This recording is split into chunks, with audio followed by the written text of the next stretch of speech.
Hello everyone, welcome to Yoga Upload. I'm Maris Aylward. Today's video is part 4 of the Vinyasa Essentials Tutorial Series. It's all about Cobra, Bhujangasana. We'll talk about proper alignment in the pose and whether you should practice Cobra instead of upward facing dog, or maybe you could do both. That's all coming up next.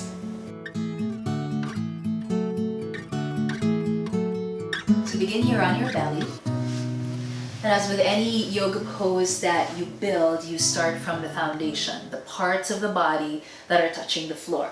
In this case, it's going to be the tops of the feet, or hips, or pelvis, and the palms. So we'll start with the feet here.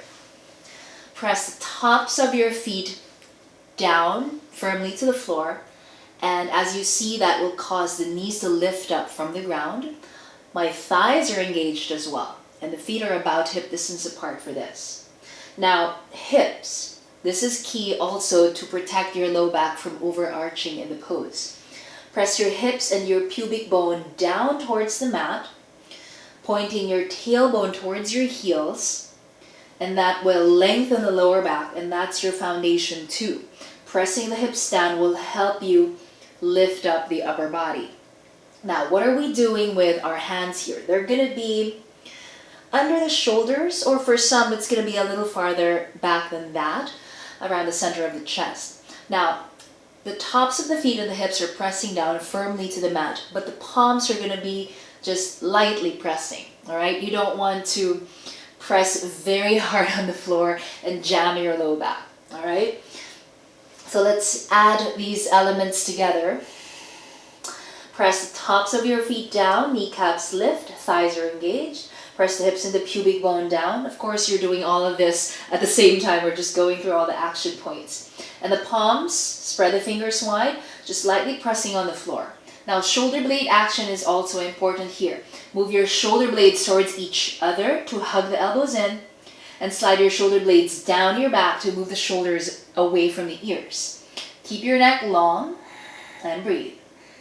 Things to avoid are making the legs lazy. Like sometimes I see people in Cobra, the feet and the legs are not doing anything. No, that's part of your foundation. You need to activate that.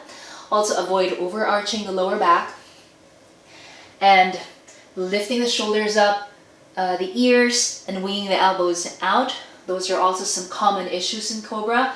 And the way to address that is the shoulder blade action. Move the shoulder blades towards each other, slide them down your back.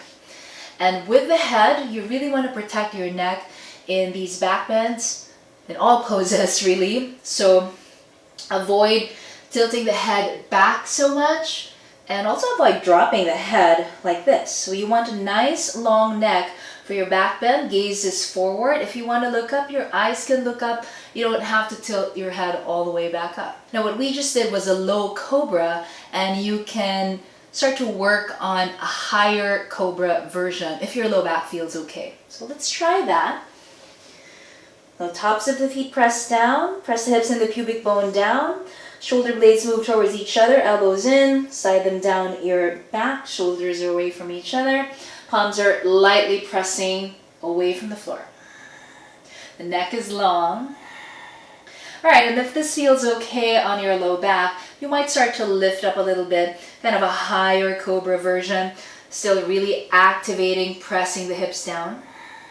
And just make sure there's no pain here in your low back, and this is like a high Cobra version.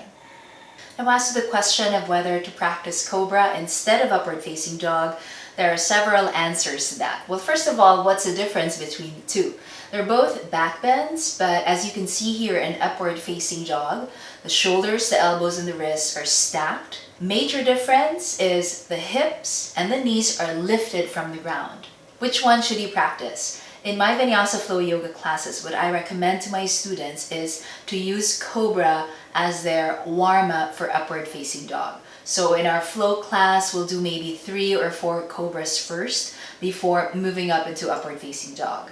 Now, another way to practice your Vinyasa is doing the diagonal Chaturanga with the knees down. So you saw that in the last tutorial. You form that diagonal line from tailbone to the crown of the head, and this is your Chaturanga. You lower down, the hips touch down. So if you practice this way, the knees and the hips are already down on the floor, and then you get a smooth transition to your cobra, whether you want to do a low cobra, little baby cobra, or a high cobra. Now if you practice a full chaturanga with the knees up, it makes for a smooth transition for your upward facing dog. And we'll learn more about transitioning to cobra and from cobra in the last tutorial on the series, video number 6, where we put everything together in the Vinyasa sequence. Make sure to check the description box below for more information about this video and also about the rest of the series for Vinyasa. Thank you so much for joining me today, and I'll see you next time. Namaste.